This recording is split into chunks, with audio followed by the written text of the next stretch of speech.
शुरू कर लें फिर चर्चा को। तो अभी तक हम लोगों ने इतनी बात तो कर ली, मानव में व्यवस्था, परिवार में व्यवस्था, समाज में व्यवस्था और प्रकृति में व्यवस्था, इतना बात तो हो गया। अब आखिरी चैप्टर है जिस पे बात कर रहे हैं, अस्तित्व में व्यवस्था। तो अभी तक का यदि कोई प्रश्न शेष है तो पहले प्रश्न पे बात कर लेते हैं, फिर आगे चर्चा करें।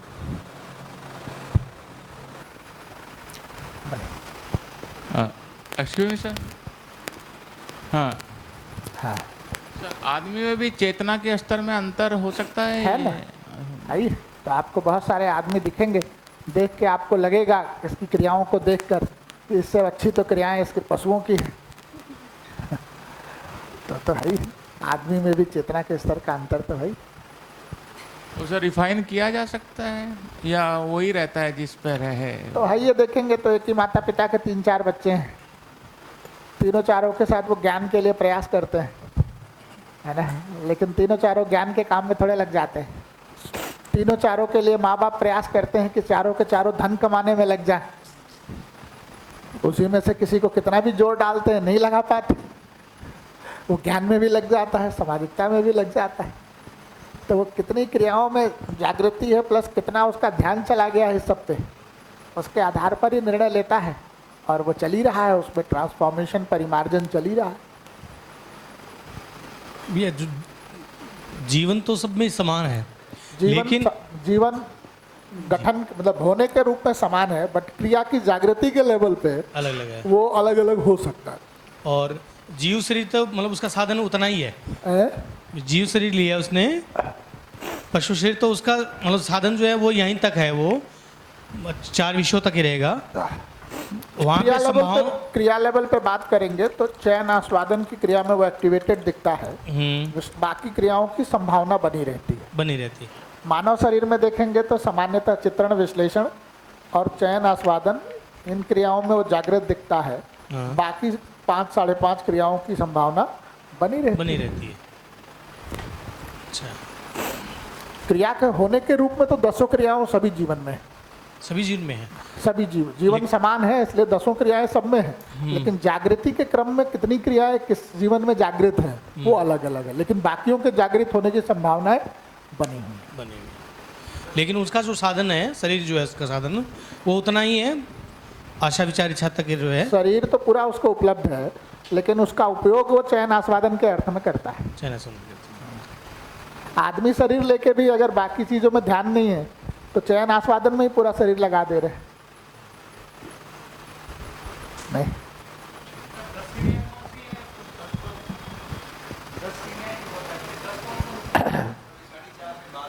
अभी तो 4 क्रियाएं हमने यहाँ लिखी हैं, चित्रण, विश्लेषण, चयन, आस्वादन। इसमें और लिखना हो तो लिख देंगे, बट वो बात लिखने से भी हम बच ही रहे हैं क्योंकि अभी इतना ही ठीक से नहीं दिखा है। तो अगला इसका हायर लेवल शिविर करते हैं, उसमें 10 क्रियाओं की बात कर देते हैं। तो इसमें नाम अगर सुनना हो तो नाम बोल देता हूँ, लेकिन उसे कोई उपलब्धि नहीं होती। जैसे विश्लेषण के आगे तुलन लिख देते हैं, चित्रण के आगे चिंतन लिख देते हैं, ऊपर संकल्प बोध लिख देते हैं, उसके ऊपर अनुभव और प्रामाणिकता लिख देते हैं।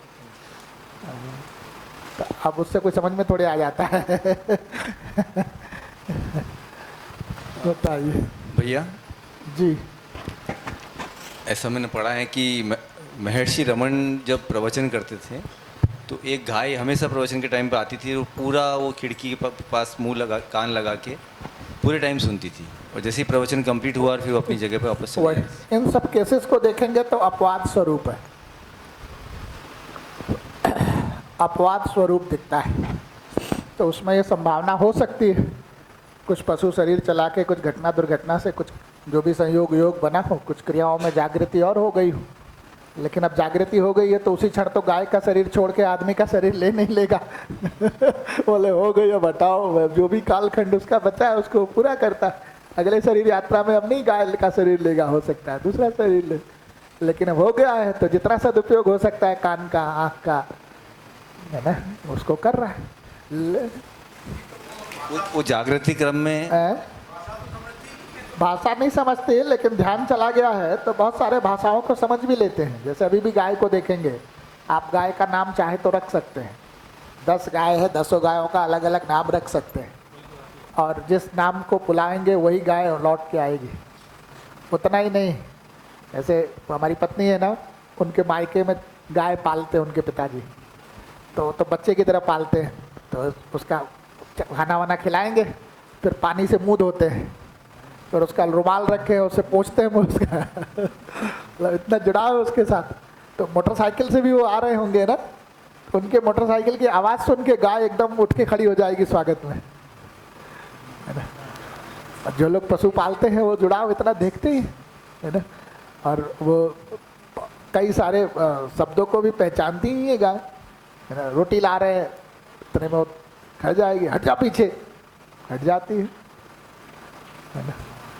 तो मानने की क्रिया चूंकि उसमें है, तो आपके भाषा के बारे में भी बहुत सारी मान्यता बना लेती है।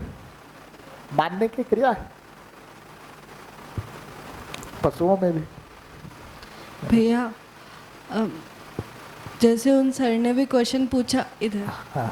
जैसे वो सर ने भी क्वेश्चन पूछा, ऐसे एक मतलब उसी से रिलेटेड है।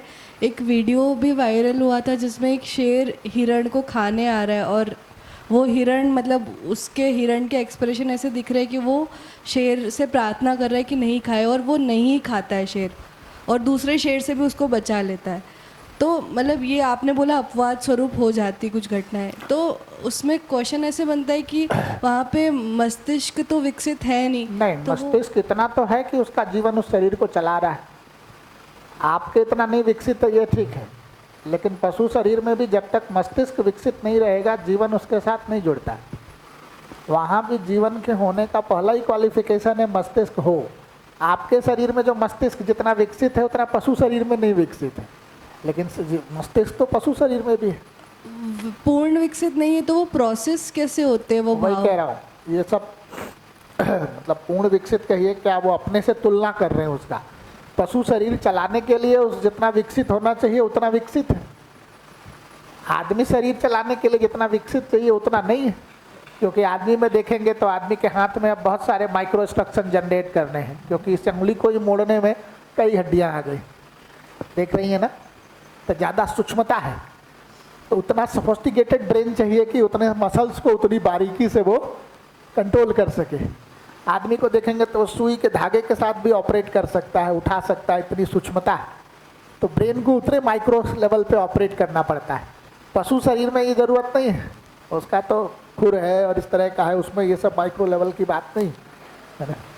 तो जैसे आपने बोला कि शरीर के लेवल तक ही उतना काम होता है और वो हो भी जाता है उतने मस्तिष्क से, तो मतलब फिर उसमें ऐसे भाव कहाँ से आते हैं कि वो अपने शरीर की जो आवश्यकता है उसको हटा के। लेकिन ऐसा नहीं है कि अब वो आगे कोई मांस नहीं खाएगा, अब वो फल खाना शुरू कर देगा ऐसा नहीं है। वही उसके शरीर की बनावट है मांसाहार की, करेगा ही। उस समय भूख नहीं लगा था तो एक क्रिया दिख गई तो आप ऐसा नहीं है कि शेर हर समय हर जानवर को घेर के मार देता है।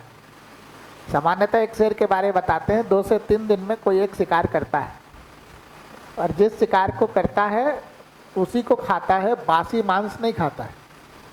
खा लिया एक बार पूरा डट के, उसके बाद अगली बार उसको कुछ समय लगता है भूख लगने में, और एक बार पेट भर गया तो बगल से कितना भी लजीज खरगोश निकल जाए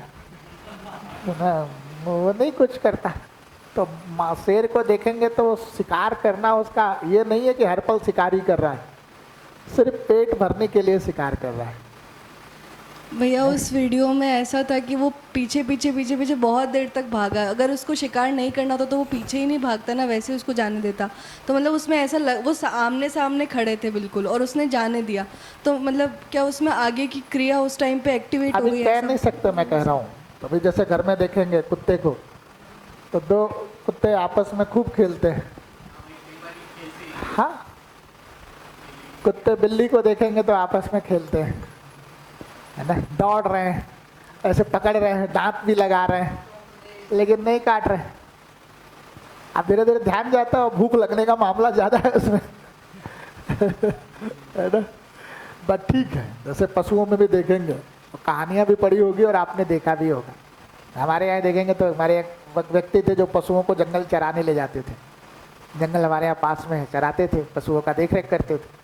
तो जंगल में उनको एक कुत्ता मिल गया, पला हुआ, बिल्कुल कोई पाला हुआ कुत्ता था साथ में, है ना। और उसके जो पैर में एक साइड पे किसी ने उसको भाला मार रखा था, तो वहाँ उसको जख्म हो गया था। तो उन्होंने और उनके एक आध साथियों ने मिलकर उसको जख्म को थोड़ा दबा उबा के उसका जो पस वस था वो निकाल दिया। उसके बाद वो कुत्ता उनके पीछे पीछे आ गया घर तक। हम लोग छोटे थे तब, 5, 6, 7 में पढ़ते थे। आ गया तो फिर उन्होंने वो जो एक होता है ना, वो जो काला वाला मशीन ऑयल इंजन वगैरह से जो निकलता है सामान्यतः, वो रखते थे वो चारा काटने वाली मशीन में डालने के लिए। उसके बारे ये भी बताते हैं कि वो कीड़े अगर जानवरों के पड़ गए हैं तो उसको अगर डाल देते हैं तो जानवरों के कीड़े मर जाते हैं। तो उन्होंने उसको पकड़ के 2-3 बार उसमें लगाया, उसके जो अंदर कीड़े थे वो मर गए। फिर वो ठीक हो गया, जो भी समय लगा उसको ठीक होने में। ठीक हो गया तो उनके साथ ही साथ घूमता था। एक बार इनके साथ वो जंगल गया। तो जंगल गया तो जिसका वो कुत्ता रहा होगा, जिसने उसको पाल के बड़ा किया होगा, वो भी जंगल के उस पार था, वो भी आया हुआ था। वो बोले ये कुत्ता हमारा है, ये बोले हमारा है। दोनों में काफ़ी झगड़ा हो गया। तो जो भी दूसरे लोग थे भाई, उन्होंने कहा कि काहे झगड़ा करते हो, दोनों लोग बुलाओ, जिसके साथ चल दे ले जाओ। तो दोनों ने बुलाया तो कुत्ता उसके साथ चल दिया जिसने पाला था उसको। अब ये आदमी जो हमारे यहाँ के आदमी तो बहुत फ्रस्ट्रेटेड, मार दुखी, चिल्लाते, गद्दार निकला कुत्ता मेरा। ऐसा करते हुए वो घर पहुंचे। बरसात का मौसम था, खूब बारिश हुआ था। बारिश में हमारे यहाँ जंगल के ऊपर ना लगभग इतना इतना पानी चल जाता है। जंगल के पहाड़ों का प्लेन, पहाड़ों फुटिल में वो जंगल है, तो लगभग इतना इतना पानी चल जाता है 2-2 दिन पे। रात में देख रहे हैं करीब 11-12 बजे के आसपास वो कुत्ता तैरते हुए पानी में ना, इतना भीगा हुआ था जैसे तैसे, वो आ गया घर में, है ना। आ गया, 2-3 दिन रहा। उसके बाद जिनका वो कुत्ता रहा होगा उनको पता लग गया, वो फिर घर आ गए, ये हमारा कुत्ता है, ले जाएंगे। तो उन्होंने कहा ले जाओ, बुला के ले जाता है, चला जाता है तो ठीक है। उन्होंने बुलाया, नहीं गया, नहीं गया तो फिर उसको बांध के ले गए, है ना। ले गए, बोले इस बार भाग के आया तो गोली मार देंगे। बट आप देखेंगे तो पशु के साथ भी ये सब चयन आस्वादन तो दिख ही रहा है। एक समय उन्होंने उधर चयन किया, एक समय उसने इधर चयन किया। एक तरह का आस्वादन जागा कि भाई बचपन में इन्होंने बहुत ध्यान दिया, उधर चयन, मैं बहुत मरने जैसी हालत में था तो इसने किया, तो इधर चयन किया। आदमी में भी अब समझ में आता होगा कैसे चयन आस्वादन से ऑपरेट हो रहा है के साथ। उस समय उसका भाव मूलक आस्वादन जाग गया होगा, रुचि मूलक पीछे हो गया। भूख लगी होती तो रुचि मूलक जाग जाता, भाव मूलक पीछे हो जाता। नहीं तो नहीं मामला है। ये अभी आपके कानपुर में हुआ था ना, वो एक किसान ने एक सारस को थोड़ा जख्मी था, उसको थोड़ा इलाज किया, ठीक हो गया, तो वो उसके साथ ही रहने लग गया। और वो रात को चला जाता था जहाँ अपने परिवार के पास, वापस सुबह आता था, दिन पर निकल, ऐसा कुछ था। या तो सुबह चला जाता, रात को आता। वो तो पशुओं के साथ भी यही है। जो कुत्ते आप पालते हैं घरों में, वो आपके बारे में एक विशेष तरह का मानना तो बना ही लेते हैं। मानने की क्रिया तो उसमें है ही है। नहीं तो सेम उसी तरह की गतिविधि तो जिन पशुओं को हम आप पालते हैं वो भी करते हैं। हमारे यहाँ भैंस पाली थी माता जी हमारी, पूरे समय रही हमारे यहाँ। जब लास्ट में उसको बेचा जा रहा था तो जो खरीद के ले जा रहा था ट्रॉली में बांध के ले गया। बता रहा था वो, जब बाद में फ़ोन किया कि अगले 3 दिन तक वो रोती रही भैंस, आंखों से उसके आंसू ही गिरते रहे। नहीं, इसमें भी कहते हैं ना उसको, जब वो सरकार ने हटवाया उसे घर से, क्योंकि दूसरी पार्टी का नेता मिलने चला गया था, तो योगी जी ने हटवा दिया तो अब इस सबको बीच में क्यों ला छोड़ दे। अब उसमें भी राजनीति करनी है तो कर लीजिए भाई, अदरवाइज तो नहीं। वो वहाँ 7 दिन तक अजायब घर में भी भूखा रहा, वो चिड़ियाघर में। हाँ, बढ़िया। चलिए तब थोड़ा अस्तित्व की भी बात कर लेते हैं। पूछ ही लीजिए।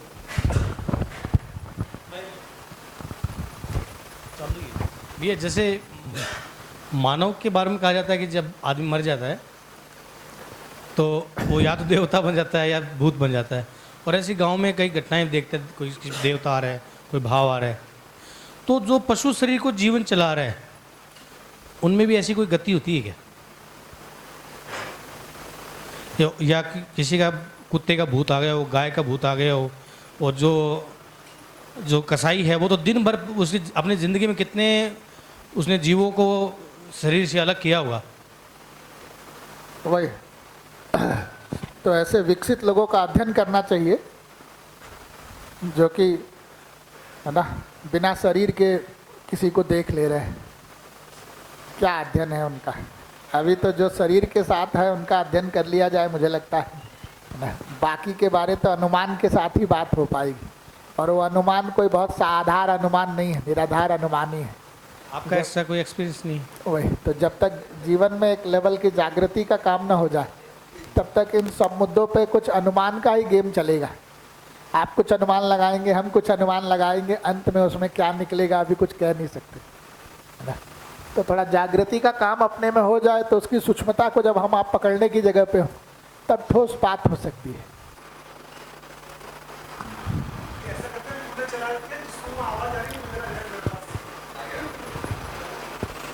20-25 मिनट रोक लेते हैं, फिर चला लें। 20-25 मिनट थोड़ी प्रस्ताव। हाँ हाँ अच्छा, नहीं तो थोड़ा मुझे लगता है 15-20 मिनट चला लेते अगर सहन होने वाले लायक है तो, नहीं तो क्योंकि थोड़ा हाँ 15-20 मिनट अगर सहन हो सकता। थोड़ा अस्तित्व की चर्चा में थोड़ा ज़्यादा सूक्ष्मता चाहिए। तो अस्तित्व को देखने जाए तो शाब्दिक अर्थ तो ये दिखता है अस्थि प्लस त्व। अस्थि का मतलब है या होना, त्व का मतलब है व्यवस्था, व्यवस्था का मतलब है परस्पर पूरा। तो पूरा अस्तित्व के बारे जो कह रहे हैं अस्तित्व शब्द, इसका आशय भी है व्यवस्था पूर्वक होना या व्यवस्था में होना, है ना। तो परमाणु से लेकर सौर मंडल, सौर मंडल से लेके आकाश गंगा और पूरा संपूर्ण अस्तित्व व्यवस्था में है। उसी को कह रहे हैं अस्तित्व बराबर सह अस्तित्व। किस चीज़ का सह अस्तित्व? इकाइयाँ शून्य के सह अस्तित्व में है, या कहूँ इकाइयाँ शून्य में संपृक्त है। इकाइयाँ शून्य के सह अस्तित्व में है, या कहूँ इकाइयाँ शून्य में संपृक्त है। इसी का अध्ययन करते हैं आगे। तो दो तरह की बातों, दो तरह की वास्तविकता के बारे यहाँ बात कहा, एक इकाई और दूसरा स्पेस, जिसको क्या कह रहे हैं? शून्य। तो अभी तक आपने जितना भी चर्चा किया, आदमी, पेड़ पौधे, पशु, पक्षी, मिट्टी, पानी, हवा, सूरज, चाँद, तारे, ये सब क्या थे? इकाइयाँ। इन सभी इकाइयों के समूह को ही क्या कह रहे थे अभी तक? प्रकृति। पेड़ पौधे, पशु पक्षी, मिट्टी, पानी, हवा, सूरज, चाँद, तारे, ये सब इकाइयाँ हैं। इन सभी इकाइयों के पूरे समूह को क्या नाम दिए? प्रकृति।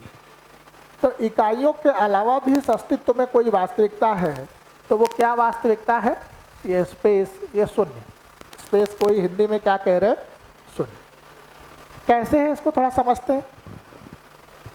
जैसे आप अभी थोड़ी देर में बाहर खड़े होकर सूरज की तरफ देखें तो आपको दिखाई देता है आपके और सूरज के बीच में कुछ दूरी है ना। उसी दूरी को आप क्या कहते हैं? स्पेस या शून्य। स्पेस कह लें या शून्य। तो आपको अपने और सूरज के बीच में जो दूरी दिखाई दे रही है उसको दूरी के रूप में, स्पेस के रूप में, शून्य के रूप में आप पहचानना शुरू करते हैं। लेकिन और ध्यानपूर्वक देखें, आपके और सूरज के बीच में जो स्पेस दिखाई दे रहा है, जो दूरी दिखाई दे रहा है, वो सिर्फ आपके और सूरज के बीच में ही है या सूरज के चारों तरफ है? चारों तरफ। और सिर्फ सूरज के ही चारों तरफ है कि आपके भी, मतलब आप जिस पृथ्वी पर हैं वो पृथ्वी के भी चारों तरफ है, चंद्रमा के भी चारों तरफ है। अब फैला के देखते हैं तो ये दिखता है चारों तरफ स्पेस है, कहीं कहीं पर कोई कोई ग्रह गोल है, कहीं सूरज है, कहीं चंद्रमा है, कहीं पृथ्वी। इस क्रम को फिर से देखेंगे। इनिशियली आप जहाँ हैं वहाँ से खड़े होकर अगर चंद्रमा की तरफ देखें तो आपको अपने और चंद्रमा के बीच में कुछ दूरी दिखाई दे रही है। उसी को आप क्या कह रहे हैं? शून्य या स्पेस।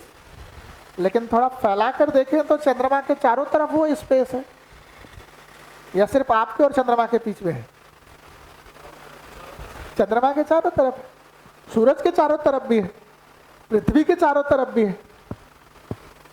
नहीं, अब आप देखेंगे तो विजुअलाइज होगा कि सब जगह पर स्पेस है, बीच में कहीं कहीं इकाइयां, पृथ्वी है, कहीं चंद्रमा है, कहीं सूरज है। यानी दो तरह की वास्तविकता है, एक इकाई और दूसरा शून्य। दोनों का अध्ययन करने जा रहे हैं तो ये दिखता है इकाई का आकार कैसा है, सीमित। बहुत बड़ी से बड़ी इकाई है तो भी उसका आकार सीमित है, लेकिन स्पेस के बारे में जो बात हो रही है वो कैसा है, असीम है। उसका कोई सीमा नहीं है शुरू या खत्म होने का, वो असीम है। उसी को दूसरे संदर्भ में क्या कह रहे हैं, व्यापक है, क्योंकि हर जगह फैला हुआ है।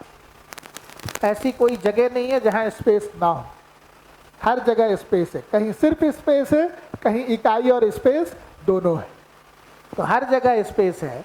इकाइयों का आकार सीमित है, तो पेड़ एक छोटी इकाई है, पहाड़ उससे बड़ी इकाई है लेकिन सीमित है, चंद्रमा उससे बड़ी इकाई है लेकिन फिर भी सीमित है, सूरज उससे भी बड़ी इकाई है लेकिन फिर भी उसका आकार सीमित।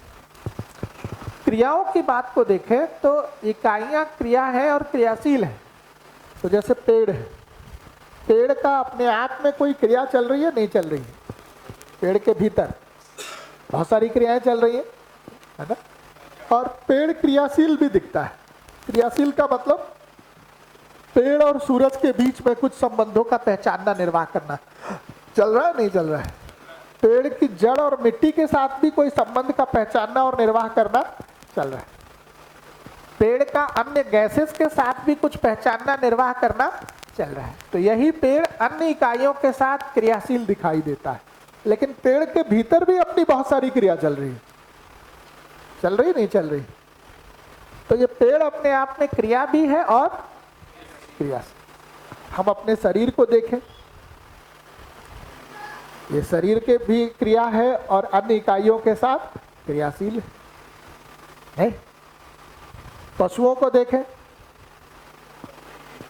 पशु भी अपने आप में एक क्रिया है, उनका पूरा शरीर है ना, और अन्य इकाइयों के साथ क्रियाशील है। ये मेज का क्या स्थिति है, ये अपने आप में क्रिया है, नहीं है। तो जैसे इस मेज को देखेंगे तो ये तो कोई ना कोई अणुरचना ही है जो परमाणु से मिलकर बना है। परमाणु के भीतर इलेक्ट्रॉन एक जगह बैठे रहते हैं, लगातार क्रियाशील है, उनमें लगातार क्रिया हो रही है, अपनी जगह घूम रहे हैं चारों तरफ भी। ऐसे कितने परमाणुओं से बना है ये, असंख्य बोलना पड़ता है एक पॉइंट पर आके, और एक एक कण कण में क्रिया है। तो ये पूरी की पूरी मेज क्या है, क्रियाशील, क्रिया है, क्रियाशील भी है। नमी इसके संपर्क में आ जाए तो लोहा ही बना रहता है, जंग बन जाता है, जंग बन जाता है। तो हवा बहुत, जैसे अभी पेंट कर दिया तो उतनी तेजी से संपर्क में नहीं आ रहा, लेकिन हल्का फुल्का तो संपर्क में है ही, है ना, तो क्रियाशील हो रहा है ना? तो ये क्रिया भी है और अन्य इकाइयों के साथ क्रियाशील भी है। तो कोई भी इकाई को देखेंगे तो आकार में सीमित है, अन्य इकाइयों के साथ वो क्रियाशील है, अपने आप में एक क्रिया है। आपके सेल्फ को देखें, इसमें कोई क्रिया चल रही है, नहीं चल रही है। शरीर के साथ क्रियाशील है, नहीं है। अन्य इकाइयों को समझने में क्रियाशील है, नहीं है। तो सेल्फ भी एक क्रिया है और क्रियाशील है, शरीर भी एक क्रिया है और क्रियाशील है, अन्य इकाइयां भी एक क्रिया है और क्रियाशील है। स्पेस को देखने जाए तो स्पेस में सारी इकाइयां रहते हुए क्रियाशील है, स्पेस में अपनी कोई क्रिया दिखाई नहीं देती, वो क्रिया शून्य है। तो वो सारी क्रियाएं, इकाइयां स्पेस में रहते हुए क्रियाशील दिखाई दे रही हैं, लेकिन स्पेस की अपनी कोई क्रिया दिखाई नहीं दे रही, वो क्रिया शून्य है। इसीलिए उसका क्या नाम रख रहे हैं, एक दूसरा भी शून्य नहीं। तो इकाई और स्पेस के बारे में अगर अध्ययन करते हैं तो ये दो वास्तविकता दिखती है कि हर इकाई का आकार सीमित है, क्रिया है, वो क्रियाशील है, स्पेस हर जगह फैला हुआ है, व्यापक है, और वो क्रिया शून्य है। तो इसको थोड़ा रिफ्लेक्ट करिए आप अपने ऊपर। आसपास के अस्तित्व को जो आप देख पा रहे हैं उतने दूर तक, और सीधे सीधे देखने की कोशिश करें, ये सब मान्यताओं को हटाकर सीधे सीधे रिफ्लेक्ट करें तो ज़्यादा आसानी से दिखता है। आप और चंद्रमा के बीच में कुछ दूरी है नहीं है, वो दूरी सिर्फ चंद्रमा और आपके बीच में है या चंद्रमा के चारों तरफ है, और सिर्फ चंद्रमा के ही चारों तरफ है या चारों तरफ फैला हुआ है, बीच बीच में कुछ ग्रह गोल है। और ये जो वास्तविकता है ये व्यापक है, हर जगह फैला हुआ है, इसका कुछ शुरू होने और अंत होने की कोई सीमा दिखाई नहीं देती, इसलिए इसे असीम और व्यापक कह रहे हैं। इकाई कोई भी हो, इसकी शुरू होने की भी सीमा दिख रही है, समाप्त होने की भी सीमा दिख रही है ना। तो इसका आकार सीमित दिख रहा है, उसमें क्रिया दिख रही है, क्रियाशील दिख रहा है। स्पेस की अपनी कोई क्रिया नहीं दिख रही। इसको थोड़ा अपने में रिफ्लेक्ट करेंगे तो ये चारों चीज़ों को देख पाएंगे। अब इस पर यदि कोई प्रश्न हो तो प्रश्न को ले सकते हैं, नहीं तो इस संपृक्तता को थोड़ा और ठीक ढंग से समझेंगे।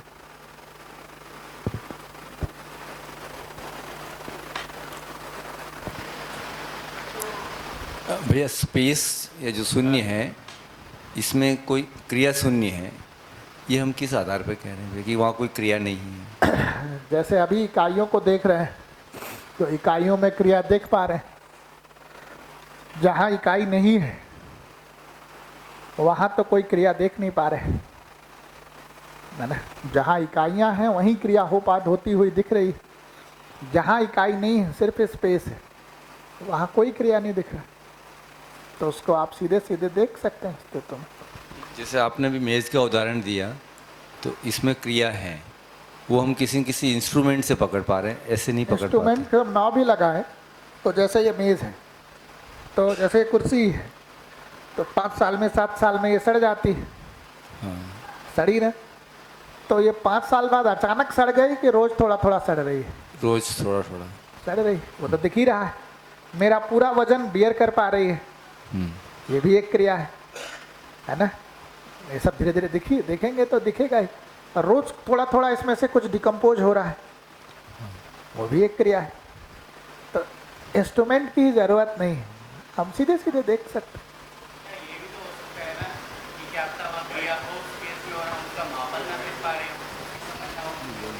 तो देखते रहिए, देख के रिफ्लेक्ट करिए। बाकी तो जो मानना है आप मान ही सकते हैं, लेकिन जिस तरह से आप इकाइयों में क्रिया को देख पा रहे हैं, जहाँ इकाइयाँ नहीं है वहाँ वो क्रिया नहीं दिख रही है, तो उसी को कह रहे हैं क्रिया शून्य।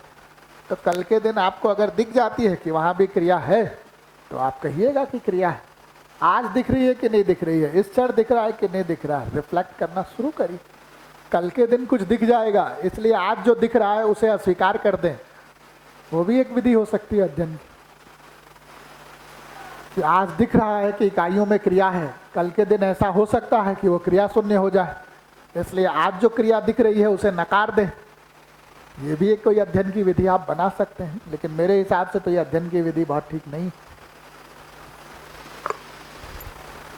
सर हाँ, हेलो जी सर, जैसे कि क्या नाम, जो फिजिक्स में पढ़ते हैं हर एक पिंड में आकर्षण होता है, और जितने भी पिंड हैं पूरे ब्रह्मांड में, वो सभी के सभी इसी फोर्स से जो है संतुलित हैं।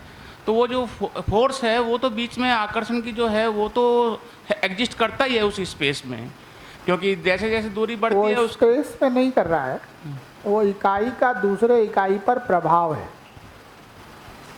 एक इकाई का ही दूसरे इकाई पर प्रभाव है, स्पेस में उसमें वो एग्जिस्ट नहीं कर रहा है। नहीं, जैसे जैसे दूरी बढ़ती है उसका फोर्स कम होता चला जाता है। तो एक इकाई और दो इकाई के बीच में दूरी बढ़ रही है।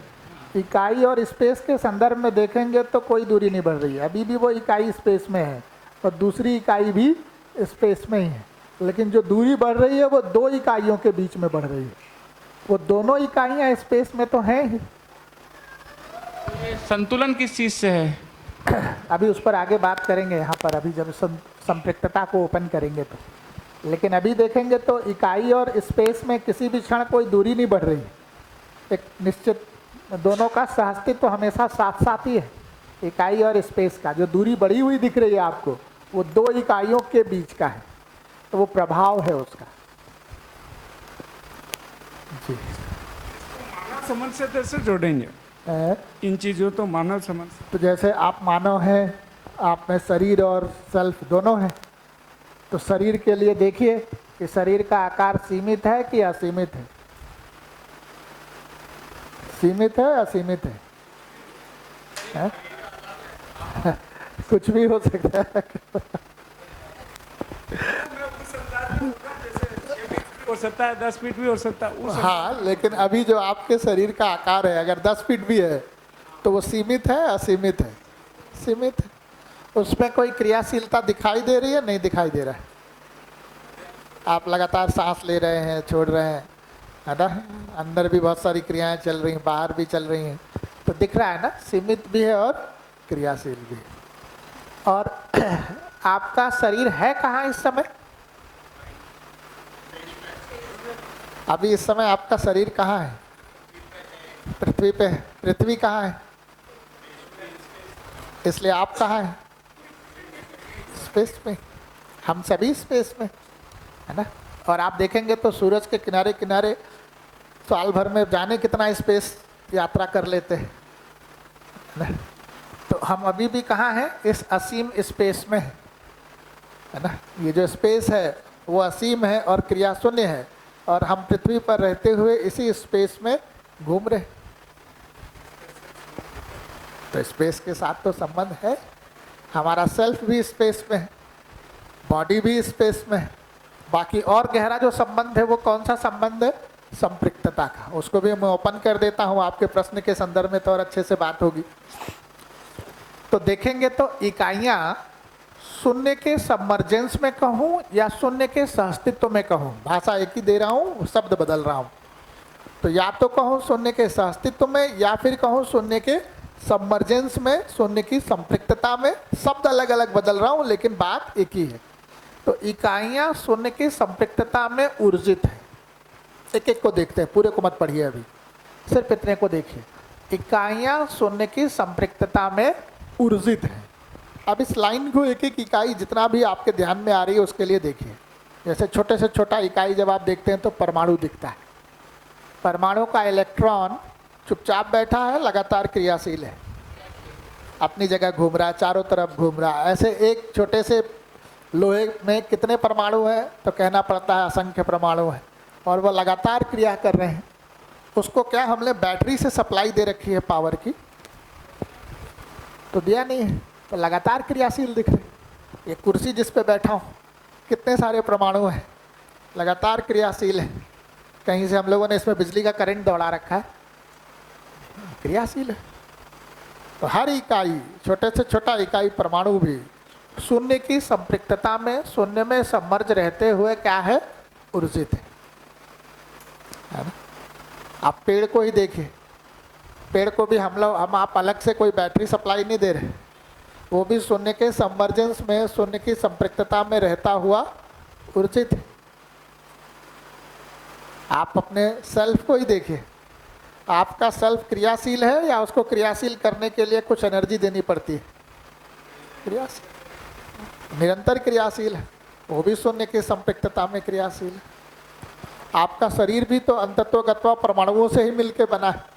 वो सेल से मिलके बना है, सेल अणु से मिलके बना है, अणु किसे मिला है? परमाणु। तो पूरा का पूरा शरीर का एक एक परमाणु क्रियाशील है, वो भी शून्य के सहअस्तित्व में क्रियाशील है। थोड़ा और फैल के देखेंगे, पूरी पृथ्वी भी ऊर्जित दिखती है, अपनी जगह घूम रही है, सूरज के चारों तरफ घूम रही है। उसको भी कोई थर्मल पावर प्लांट लगा के ऊर्जा थोड़े दे रहे, वो भी शून्य के सहअस्तित्व में ऊर्जित दिखता है। चंद्रमा भी शून्य के सहअस्तित्व में ऊर्जित दिख रहा है, अपनी जगह घूम रहा है, चारों तरफ घूम रहा है। सूरज भी शून्य के सहअस्तित्व में ऊर्जित है। तो छोटे से छोटे इकाई के ऊपर रिफ्लेक्ट करिए, बड़े से बड़े इकाई के ऊपर रिफ्लेक्ट करिए, जड़ इकाई या चैतन्य इकाई किसी को भी देखिए तो दिखता है इकाइयाँ शून्य के सबमर्जेंस में ऊर्जित है। इसको थोड़ा रिफ्लेक्ट करके देखिए, ऐसा दिख रहा है कि नहीं?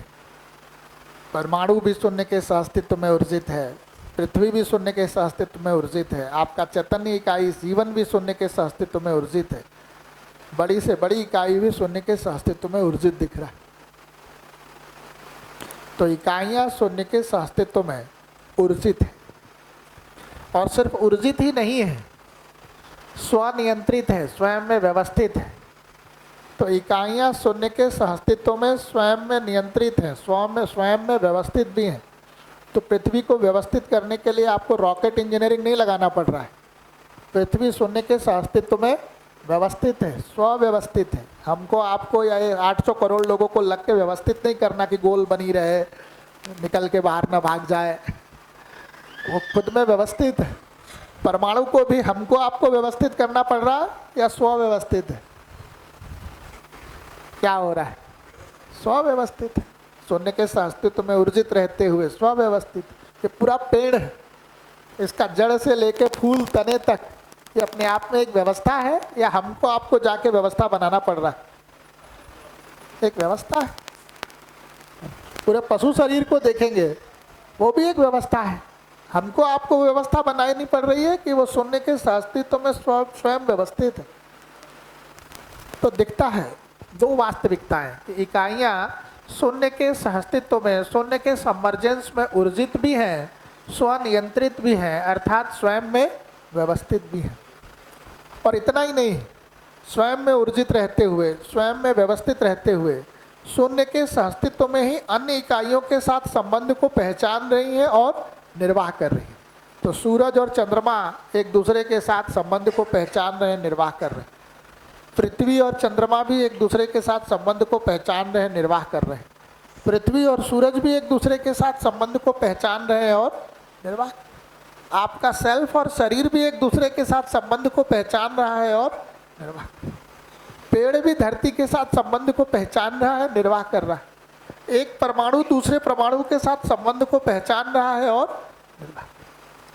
तो ये तीन वास्तविकताएं दिखती हैं कि इकाइयाँ शून्य के सहअस्तित्व में ऊर्जित भी हैं, स्वनियंत्रित भी हैं, अन्य इकाइयों के साथ जो कि खुद भी स्वयं में ऊर्जित है, व्यवस्थित है, उनके साथ संबंध को पहचान रही हैं और निर्वाह कर रही हैं। इस तरह से छोटा इकाई भी व्यवस्थित है, परस्परता में भागीदारी कर रहा है और पूरा का पूरा अस्तित्व भी उस ढंग से, है ना, देखेंगे तो शून्य के सहअस्तित्व में पूरी प्रकृति ऊर्जित है, स्वयं में व्यवस्थित है और अन्य इकाइयों के साथ, प्रकृति की सभी इकाइयाँ एक दूसरे के साथ संबंध को पहचान रही हैं और निर्वाह कर रही हैं।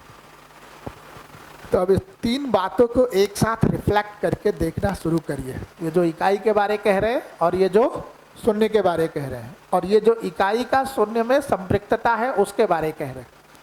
ये तीनों बातों को अब अस्तित्व में अपने बारे, पेड़ पौधों के बारे, पशु पक्षी के बारे, मिट्टी पानी के बारे, सूरज चांद के बारे थोड़ा रिफ्लेक्ट करके देखिए कि ऐसा ही दिख रहा है या उसमें कुछ और दिख रहा है। उसको सीधे सीधे रिफ्लेक्ट करके देखिए, अपने में सीधे सीधे उसको रिफ्लेक्ट करके देखिए। ये सारी इकाइयाँ शून्य के सहअस्तित्व में ऊर्जित दिख रही हैं, स्वयं में व्यवस्थित दिख रही हैं, परस्परता में अन्य इकाइयों के साथ संबंध को पहचानती, निर्वाह करती हुई दिख रही हैं। या इसके लिए हमको आपको कोई विशेष प्रयास करना पड़ रहा है, बल्कि हम आप भी उसी में ऊर्जित है, व्यवस्थित है और परस्परता में संबंध को पहचान रहे हैं, निर्वाह कर रहे हैं। हम आप भी तो अस्तित्व में उसी तरह की एक इकाई। तो रिफ्लेक्ट करके देखिए क्या लग रहा है। एक बार जब इतना दिखता है तो इसके एक्सटेंशन को भी देख पाते हैं। इस पर अगर कोई प्रश्न है तो पहले प्रश्न देख ले, अन्यथा फिर आगे का एक और रिफ्लेक्शन देखेंगे, जो महत्वपूर्ण रिफ्लेक्शन दूसरा है। बताइए। चेतना किस में आएगा? यूनिट्स में आएगा? यूनिट्स में ही आएगा, उसका आकार भी तो सीमित ही है। नहीं, चेतना का कोई आकार, शरीर का तो आकार दिखता है, शरीर का चेतना आकार है, उसमें जो जीवन है उसका भी एक निश्चित आकार है। अन्यथा आपके समझ लेने से, अगर आपके चेतना फैला हुआ होता तो फिर मेरी चेतना भी फैली हुई होती, तो दोनों एक ही हो जाती। अगर दोनों एक ही होती तो आप समझ लेते तो मेरा समझने का काम हो जाता, लेकिन ऐसा है नहीं। आपका जो चेतना है, आपका जो शरीर है, उसके साथ एक निश्चित दूरी तक वो अपना प्रभाव क्षेत्र बना के रखती है, शरीर से थोड़ा बाहर तक। मेरी जो चेतना है वो मेरे शरीर के एक निश्चित दूरी तक, थोड़ा बाहर तक अपने प्रभाव क्षेत्र को बना के रखती है। उसके आगे आपके चेतना का जो प्रभाव क्षेत्र है वो नहीं है, मेरे चेतना का भी प्रभाव क्षेत्र इसके आगे नहीं है। फिर हम शरीर के माध्यम से कुछ फ्रिक्वेंसी या कुछ संकेत कर सकते हैं जिसको आपका जीवन पढ़ सकता है अपने शरीर के माध्यम से, लेकिन ऐसा नहीं है कि मेरा चेतना और आपका चेतना ओवरलैप्ड है। अगर होता तो इन सभी लोगों का चेतना ओवरलैप्ड हो जाती है, नहीं। तो जीवन का भी एक निश्चित आकार है, वो इसमें ही आएगा। चैतन्य इकाई उसको बोल रहे हैं। तो जैसे परमाणु का एक निश्चित आकार है ना, बहुत सूक्ष्म है, आंखों से नहीं दिख रहा। जीवन का भी बहुत सूक्ष्म एक निश्चित आकार है जो आंखों से नहीं दिख पा रहा, जो इस शरीर में है, लेकिन उसका भी तो एक आकार है। हाँ वो तो है। तो फिर ये जो अपन कह रहे हैं, ये तो ये ऐसे सत्य है, पावर है, तो जिससे ये पूरा सिस्टम चल रहा है, तो उसको अपन मान्यता के हिसाब से जैसे भगवान या कुछ बोल रहे हैं तो वो सही है फिर। तो जैसे अभी आप ईश्वर के बारे कुछ बोलते हैं, ईश्वर के बारे क्या बोलते हैं? तो आप बोलते हैं जिसका आकार असीम है, जिसका ना शुरू होने का कुछ जगह दिखाई दे रहा और ना आदि है ना अंत, वो जो हर जगह फैला हुआ है, वो जो हर एक में है ना, वो जो हर एक में, वो हर एक उसमें रहते हुए ऊर्जित महसूस कर रहा है, वो हर एक उसमें रहते हुए व्यवस्थित है, वो हर एक उसमें रहते हुए अन्य के साथ संबंधों को पहचान कर निर्वाह कर। तो धीरे धीरे दिखता है जो व्यापक है, हर जगह फैला हुआ है, वो सिर्फ फैला हुआ ही नहीं है, हर एक कण कण में भी है, ना इसका शुरू होने का दिख रहा है ना अंत होने का दिख रहा है। आप जब स्पेस के बारे और ईश्वर के बारे जो आप बातें कर रहे हैं, अब उसको देखकर आप कुछ निष्कर्ष निकालने का प्रयास करें तो कुछ निष्कर्ष निकल भी सकता है।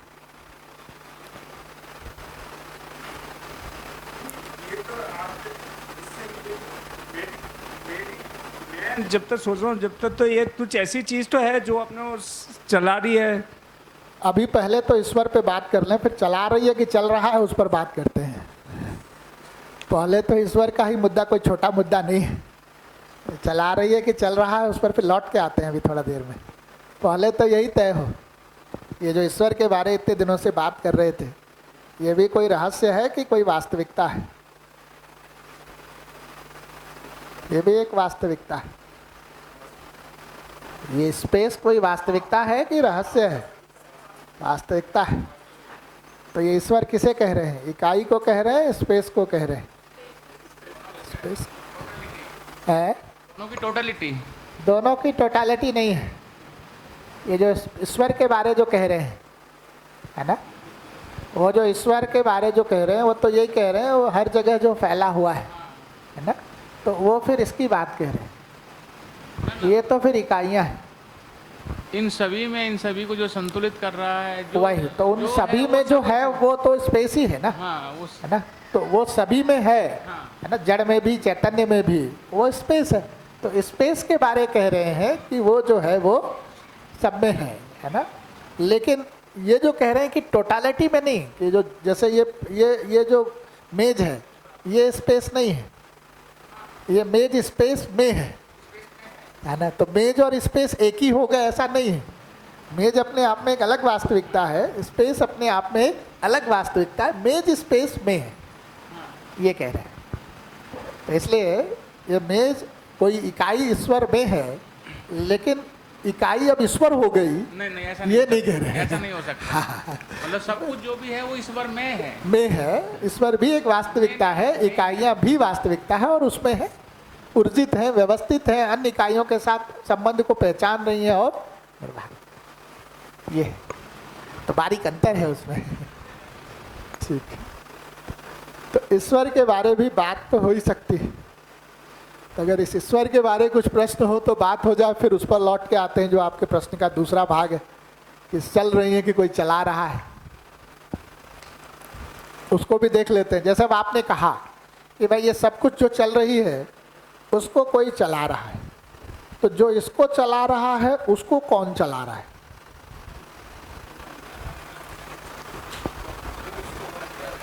फिर उसका कोई उत्तर ढूंढ के निकालेंगे। फिर मैं पूछूंगा उसको कौन चला रहा है, तो आप एक जगह पर आके कहेंगे है ना। तो वो लॉजिक बहुत काम नहीं करता जिस ढंग से अभी हम लोग देख रहे हैं। वो तो कोई खड़े होकर प्रश्न नहीं पूछता, इसलिए चलता रहता। अन्यथा देखेंगे तो सीधे सीधे रिफ्लेक्ट करके तो ये दिख रहा है कि ईश्वर है, यानी स्पेस है, इकाइयाँ भी हैं, इकाइयाँ स्पेस में ऊर्जित है, स्वव्यवस्थित है ना, और परस्परता में अन्य इकाइयों के साथ संबंध को पहचान रही हैं और निर्वाह कर रही हैं। इस विधि से एक परमाणु भी व्यवस्थित है, दूसरे परमाणु भी व्यवस्थित हैं, उनके साथ ये संबंध को पहचान रहे हैं, निर्वाह कर रहे हैं, और अलग अलग रचनाएं अपने को दिख रही हैं। और ये हर रचना स्वयं में ऊर्जित है, स्पेस में रहते हुए व्यवस्थित है, और अन्य इकाइयों के साथ संबंध को पहचान रही हैं और निर्वाह कर रही हैं। इस तरह से पूरा अस्तित्व सजा हुआ है। नहीं? तो ये जो मान लिया है हमने कि कोई चला रहा है, उसको थोड़ा ठीक ढंग से जांचना, देखा जाए तो दिखता है चला नहीं रहा है, चल रहा है ना? जी। तो भैया ईश्वर का कोई रूप नहीं है, आकार नहीं है? इसके बारे अगर कह रहे हैं तो नहीं है, लेकिन एक और सेंटेंस लेके आते हैं हम लोग, देवी देवता। देवी देवता, फिर मूर्ति, हाँ, प्रभु उनको भगवान। अगर लेके आते हैं तो वो सब कहाँ आएंगी? इकाइयों में। और फिर ये दिखता है कि 4 अवस्थाएं हैं, पदार्थ अवस्था, प्राण अवस्था, जीव अवस्था और ज्ञान। और 4 जीने के स्तर हैं। कौन कौन से? मानव, परिवार, समाज, प्रकृति और अस्तित्व। तो जो इकाइयाँ इन सभी स्तर पर व्यवस्था को समझकर खुद व्यवस्था में जी पाई, अन्य लोगों को भी व्यवस्था में जीने के लिए सहयोग कर पाई, है ना। अब वो दूसरों से कुछ लेने के लिए नहीं जी रही, उन्होंने बाकी सारा प्रयास औरों के सुख के लिए किया, तो सुख देने के लिए किया, सुख लेने के लिए नहीं किया। तो जो सिर्फ सुख देने के लिए पूरे शरीर यात्रा को आगे चला रहे हैं, सुख देने के लिए मतलब बाकी लोग भी हार्मनी को समझकर हार्मनी में आ पाए, वही तो सुख है। तो आगे की सारी यात्रा सिर्फ किस लिए कर रहे हैं? लोगों को सुख देने के लिए, सुख समझ में आ जाए, सुख अपने सुख के लिए नहीं कर रहे, तो सिर्फ देने के भाव से पूरी यात्रा को चला रहे हैं। ऐसे लोगों को ही आपने क्या नाम दे दिया? देवी देवता, है ना। तो बहुत सारे देवी देवता हैं, रहे हैं, हो भी सकते हैं भी। तो जो लोग भी इस पूरी प्रकृति अस्तित्व की व्यवस्था के सुर को सुर में सुर मिला के जी पाए, संगीत के साथ जी पाए, और बहुत सारे अन्य लोगों को ऐसा जीने के लिए अवसर दे पाए। आप परंपरा में अभी भी उनको एक नाम देते हैं, देव पुरुष, दिव्य पुरुष, देवी देवता, है ना। अभी शरीर के साथ हैं तो भी, शरीर नहीं है तो भी उनके जीवन से एक प्रेरणा तो लेते ही। तो उनको देवी देवता के रूप में आप कोई मूर्ति बनाते हैं, कोई चित्र बनाते हैं, है ना, और उनके जीवन से एक प्रेरणा लेते हैं, तो वो भी एक भाग है। सर सर हाँ, ये चीज़ सेम आवाज़ से थोड़ा मेरा था। वही तो धीरे धीरे देखेंगे तो पूरे प्रकृति में कुछ स्थिति है ना। स्थिति अर्थात जो निश्चितता है, जिसमें निरंतरता है, जिसमें सार्वभौमिकता है। और इस पूरे प्रकृति में कुछ चीज़ें ऐसी हैं जो बदल रही हैं, जो निरंतर जिसमें बदलाव चल रहा है। ये दोनों तरह की चीज़ें हैं या सिर्फ बदलाव वाली ही हैं? क्या लगता है? जैसे आप में ही देखें तो आपके शरीर का आकृति, रूप, रंग स्थिर है, बदल रहा है? बदल रहा है ना। आपके विचार, आपकी आशाएं फिलहाल इस समय निश्चित हैं, बदल रही हैं, बदल रही हैं, लेकिन आपकी सहज स्वीकृति वह निश्चित है, निरंतरता में निश्चित है, सार्वभौमिक भी है ना। इस तरह से हर एक इकाई में कुछ न कुछ निश्चित है, भाग है, स्थिरता वाला भाग है। तो पूरे प्रकृति अस्तित्व में जो निश्चितता और स्थिरता वाला भाग है, उसके प्रति हम जागरूक हो जाए, अब वो हमारे जीने का आधार बन जाए। अब हमारे जिंदगी के सारे निर्णय उस निश्चितता के अर्थ में हो रहे हैं। अब हमारे लिए ये जो आपका रूप बदल रहा है, अब ये मुद्दा नहीं है। मेरे और आप में जो कॉमन सहज स्वीकृति है, अब वो मुद्दा है। अब उस आधार पे हम जी रहे हैं, तो अब स्थिरता को पकड़ रहे हैं, कल के दिन आप थोड़ा चीख चिल्ला भी देंगे तो हमको लगेगा कि आपका निश्चित आचरण अनिश्चित आचरण तो दिख रहा है, ये स्थिति नहीं है आपकी, कहीं से प्रभावित होकर आए हैं। स्थिति तो आपकी ये है कि आपको सहज स्वीकार है सम्मान के भाव से जीना, व्यवस्थित होकर जीना, और आप ऐसा चाहते ही हैं। ये दिख गया है तो हम हर बार आपको उस स्थिति के आधार पर आकलित करेंगे, ना कि ये जो क्षणिक परिवर्तन किसी व्यवधान के आगे हुआ। तो वो जो स्थिति है पूरे अस्तित्व में, वो जो निश्चितता का भाग है, निरंतरता का भाग है, उसको पहचान कर उसको जीने का आधार बना के जो जी रहे हैं, आदमी का आकलन उसके आधार पर कर रहे हैं। अब ये जो परिवर्तनशील चीज़ें हैं, चाहे भाव के स्तर पे हो, विचार के स्तर पे हो, आशा के स्तर पे हो, शरीर के स्तर पे हो, अब ये आपके आकलन का मेरा ये आधार नहीं रहा। वो स्थिति जो मैंने देख ली अपने लिए, आपके लिए, सबके लिए, उस कहाँ से आकलन कर रहा हूँ। अब इसको देखते हैं। अस्तित्व में इकाइयाँ भी हैं और शून्य भी। इकाइयाँ दो तरह की हैं, जड़ और चैतन्य। जड़ इकाइयों की पहचान ये है कि उसमें सिर्फ पहचानना निर्वाह करना चलता है। चैतन्य इकाइयों में जानना, मानना, पहचानना, निर्वाह करना चारों चलता है। इसलिए वो चैतन्य है जिसमें दो ही चल रहा है, वो जड़ है। जड़ इकाइयों की दो अवस्थाएं हैं, पदार्थ अवस्था और प्राण अवस्था। पदार्थ अवस्था का सबसे छोटा व्यवस्थित इकाई क्या है? परमाणु। और वही मिलकर के अणु बना रहे हैं, उससे अणु रचनाएं बन रही हैं, उससे पिंड बन रहा है। पहाड़, पत्थर, चंद्रमा, ये सब पिंड है। लेकिन एक दूसरी रचना भी बन रही है जिसको रस कह रहे हैं, जैसे पानी है, HCl है, तमाम तरह के अन्य लिक्विड है, वो सब रस है। इन्हीं रस में से कुछ विशेष रस जो होते हैं, वो प्राण अवस्था की जो सबसे छोटी इकाई है, उसको क्या नाम दे रहे हैं? प्राण कोशा, अंग्रेजी में सेल कहा उसे। उसके होने में वो सहायक है। अगर वो रस वहाँ से सूख जाता है तो प्राण कोशा प्राण अवस्था की इकाई न रह के किस में बदल जाता है? पदार्थ अवस्था। यही प्राण कोशाएं आपस में मिलकर मल्टी सेलुलर स्ट्रक्चर बना रही हैं, उसी को क्या नाम दे रहे हैं? पेड़ पौधे। एक दूसरे तरह की प्राण कोशाएं आपस में मिलकर एक अन्य तरह का रचना बना रही हैं, उसको नाम दे रहे हैं जीव शरीर।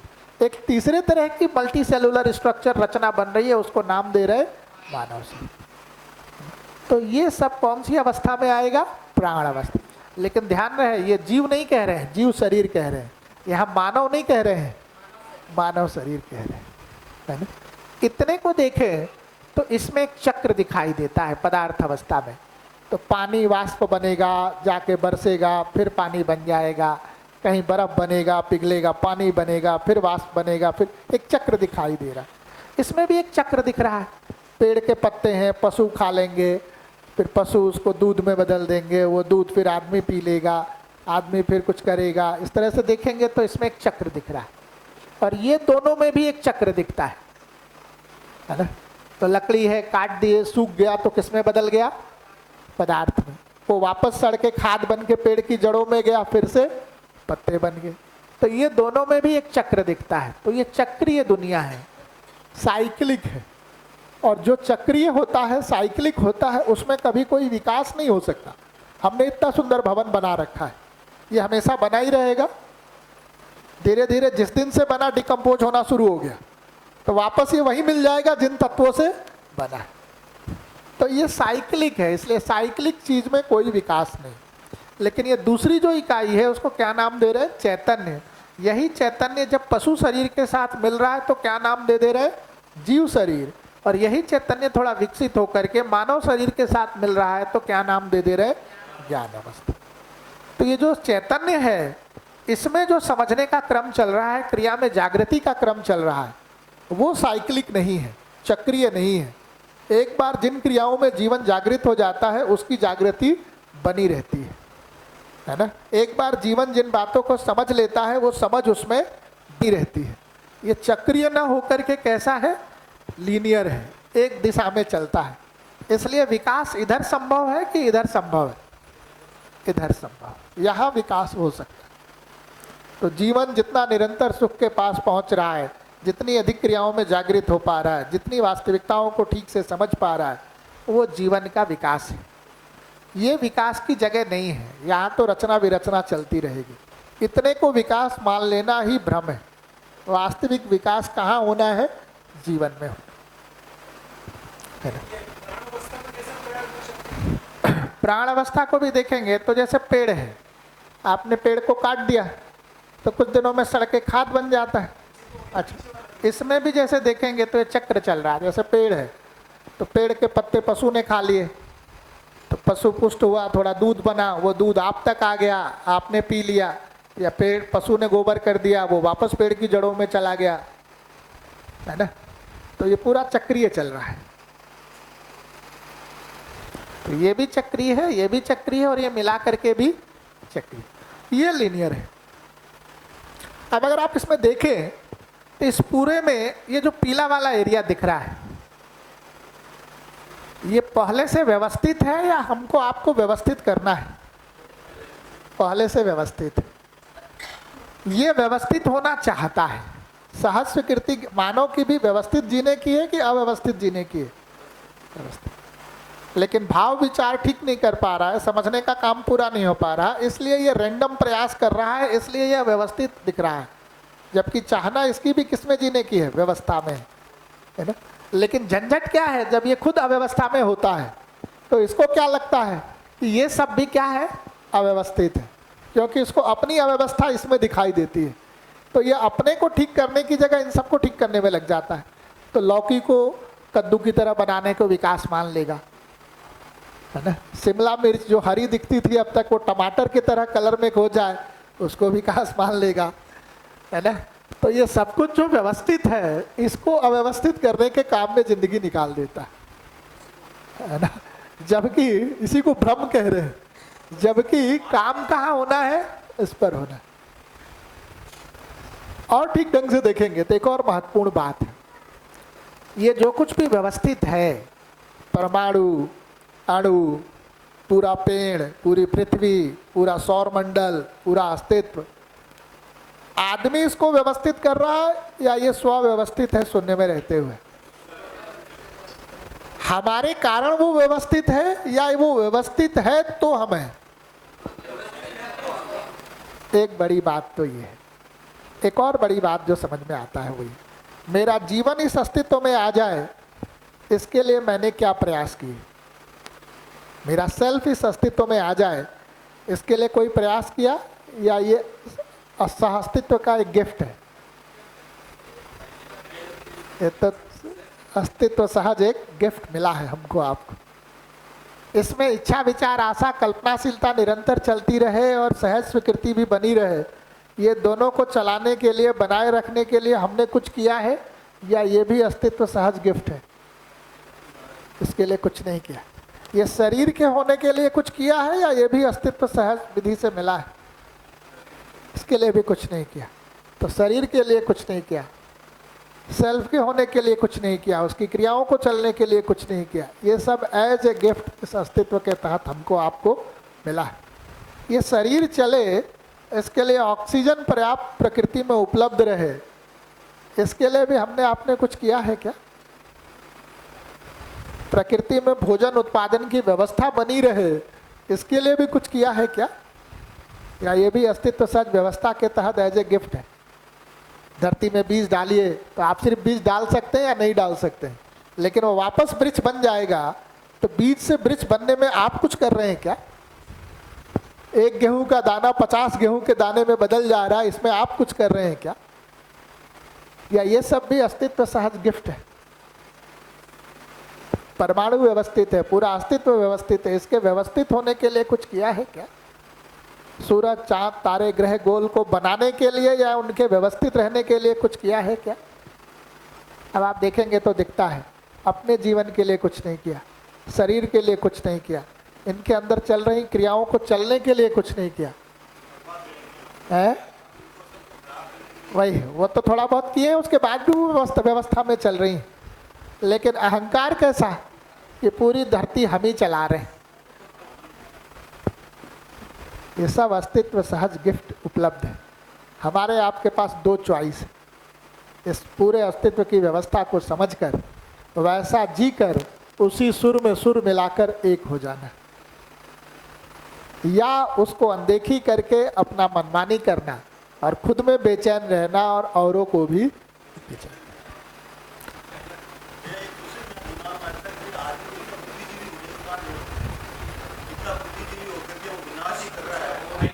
Mic on. आदमी इतना बुद्धिजीवी होकर के विनाश ही कर रहा है, तो फिर जानवरों की तरह से उसकी बुद्धि उतनी लिमिट की होती जिससे उसकी जीवनचर्या चल जाती। तो हो सकता है अगले शरीर यात्रा में वो जानवर बनना प्रेफर करे। नहीं, कुछ मंद बुद्धि, कुछ कम बुद्धि वाले होते हैं ना, जो अपना अपना सह चलता है उनका, और आनंद में जीते हैं। जिनका ज़्यादा दिमाग होता है वो ज़्यादा आतंकवाद फैलाते हैं, खुरापात ज़्यादा करते हैं। तो आदमी का यदि, क्योंकि प्रकृति में वो कुछ कर नहीं रहा है, अपने लिए कुछ कर नहीं रहा है, तो ज़्यादा करके विनाश ही कर रहा है वो।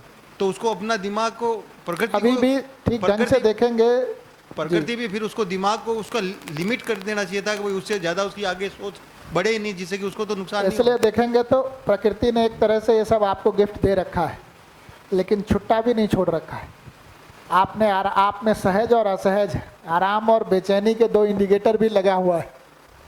तो अगर आप प्रकृति सहज व्यवस्था को समझकर जब वैसा जीते हैं तो सहज वाला इंडिकेटर जलता है। जब भी आप प्रकृति सहज व्यवस्था को समझकर उस न समझते हुए उसकी अनदेखी करके कुछ मनमानी करते हैं तो कौन सा इंडिकेटर जलता है? असहज और बेचैनी वाला। सुबह वाले अभ्यास में तो और ठीक से दिख रहा होगा। तो प्रकृति ने पहले ही आपको नेविगेशन सिस्टम से जोड़ रखा है। जैसे ही आप प्रकृति के इस व्यवस्था को समझने में चूकते हैं, आप में असहज होने का, बेचैन होने का इंडिकेटर जलने लगता है। और जैसे ही उसको समझकर वैसा जीते हैं, आप में सहज होने का, आराम में आने का इंडिकेटर जलने लगता है। ये इंडिकेटर भी प्रकृति ने ही आपके भीतर जला रखा है। ये भी प्रकृति का ही गिफ्ट है, जिससे हम आप व्यवस्था को समझकर व्यवस्था की तरफ जीने के लिए, है ना, उतना ही रास्ता बचता है अंत में। उससे पहले थोड़े समय हिट एंड ट्रायल मारते हैं, है ना, वो कुछ समय चलता है। घोर से घोर अव्यवस्था फैलाने वाला आदमी भी रिफ्लेक्ट तो अपनी सहजता असहजता पे करता ही रहता है, वो भी रास्ते तलाशते रहता है ना। इसलिए जो गिफ्ट मिला हुआ है उसका सदुपयोग हो।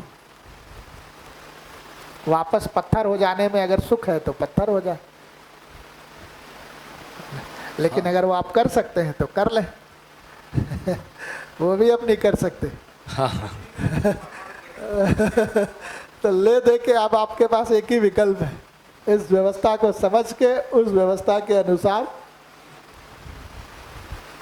या इसको अनदेखी करके कुछ मनमानी करें, असहज और बेचैनी जिंदगी भर।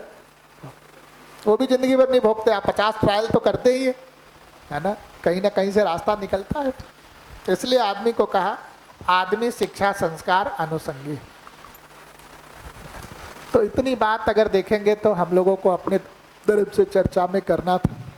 हम लोगों ने पहले दिन से इस चर्चा को शुरू किया, जिसमें मानव के लक्ष्य को समझने से आगे बढ़े, सुख समृद्धि पे चर्चा किए, और फिर 4 स्तर की व्यवस्था को पहचाने, मानव में व्यवस्था पर विस्तृत चर्चा किए, परिवार में भाव पर विस्तृत चर्चा किए, परिवार व्यवस्था में समाज व्यवस्था के लक्ष्य और कार्यक्रमों पे एक विस्तृत चर्चा किए।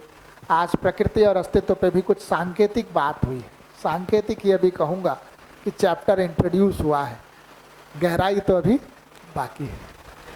तो ये सारी तैयारी हो गई, अब ब्रेक में कर लें उसको, है ना। अब ये सारा काम जितना अभी तक हुआ है ना, ये सब तो एक तरह से संकेत देने के लिए है कि इन सब मुद्दों पे बात हो सकती है। चैतन्य क्रियाओं को अपने भीतर देखा जा सकता है, भाव विचार कल्पनाशीलता को देखा जा सकता है, सहज असहजता को देखा जा सकता है, उसमें समझकर आगे गति किया जा सकता है। नहीं, ये सब एक तरह से आपको अलग अलग आउटलाइन जो आपके रेंज से बाहर था वो डुएबल है ऐसा दिख जाए। लेकिन इस पूरी प्रक्रिया को हम लोग क्या नाम देते हैं? परिचय शिविर। तो किसी कोर्स का एक परिचय लिखा होता है ना, ऊपर कोई किताब उठाएं तो पहले एक चैप्टर रहता है परिचय। तो पूरे किताब का एक परिचय है। इसमें बहुत अध्ययन कुछ हो गया है, हम ऐसा नहीं मानते। अध्ययन का मन बन सकता है कि अपना अध्ययन करना है, इस पूरे अस्तित्व का अध्ययन करना है, हम इस पूरे अस्तित्व में कैसे इसको समझकर ऐसे जी सकते हैं जिसमें निरंतर सुख की तरफ बढ़ा जा सके, उसका अध्ययन करना है। इसी क्रम में इसका एक अगला लेवल है इस वर्कशॉप का, उसका नाम ही रखा गया है अध्ययन शिविर। या तो उसको हम लोग लेवल 2 बोलते हैं या फिर उसका नाम बोलते हैं अध्ययन शिविर। उसमें ज़्यादातर वो लोग आते हैं जिनकी अध्ययन की मानसिकता बन चुकी है, जिनकी मानसिकता अब ये बन चुकी है कि मेरे दुख का कारण मैं खुद हूँ, मेरे भाव विचार जो मैं ठीक नहीं चला पा रहा हूँ वो हो। इसलिए मुझे अपने को भी समझना है और इस पूरे अस्तित्व को भी समझना है और उसमें अपनी भागीदारी को भी समझना है। अब मेरे को अपने सुख के लिए दूसरे को सुधार कार्यक्रम ये सेकेंडरी है। प्राइमरी कार्यक्रम क्या है? खुद को समझना, अस्तित्व को समझना और उसमें अपनी भागीदारी को समझना। तो जिन लोगों की भी ऐसी तैयारी हो जाती है, ऐसे लोगों के लिए इस अध्ययन शिविर को रखते हैं, जिसको हम लोग लेवल 2 कहते हैं। उसमें पहले दिन से ही उस गहराई के साथ हम लोग सारे मुद्दों पर बात कर सकते हैं, है ना। तो आप में से जो लोगों की भी ऐसी तैयारी हो जाए, उन लोगों के लिए जो भी अध्ययन शिविर की सूचनाएं हैं, जो भी आप लोगों के आयोजक हैं, उनके माध्यम से आप लोगों तक पहुंचती रहेंगी। आपकी अपने जीवन की व्यस्तताओं को देखते हुए जब भी कभी योग संयोग बने, कुछ छुट्टी मिले, कोई सहयोग बन पाए, तो आप आगे और अध्ययन के लिए अध्ययन शिविर में आमंत्रित है।